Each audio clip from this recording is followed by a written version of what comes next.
व्यासनगर स्वयंशासित महाविद्यालय रे एक स्वच्छाकृत रक्तदान शिविर अनुष्ठित हो जाइछि। ओडिशा सरकार को निर्देश क्रमे एप्रिल 1 रु एप्रिल 14 पर्यंत पालन करा जाउथिबा ओडिया पक्ष पालन अवसर में आयोजित होइथिबा एही रक्तदान शिविर रे 34 यूनिट रक्त संग्रहित होइथिला। महाविद्यालय एनसीसी एनएस वाईआरसी मिलित सहयोग रे आयोजित होइथिबा एही शिविर को महाविद्यालय अध्यक्ष श्रीयुक्त प्रभात कुमार स्वाई उद्घाटन करथिले।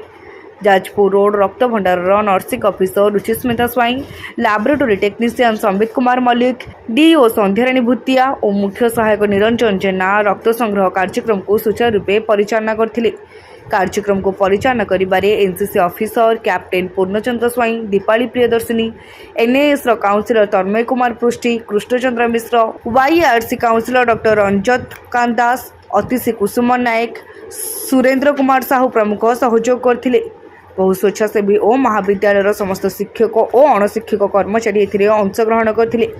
शिविर शेष में व्यासनगर स्वयंशासित महाविद्यालय पक्षर अध्यक्ष श्रीयुक्त स्वाई रेडक्रॉस ठारू प्रमाणपत्र और ट्रॉफी ग्रहण करथिले। जाजपुर व्यासनगर ज्योति प्रकाश भूया रिपोर्ट तीर्थक्षेत्र लाइव।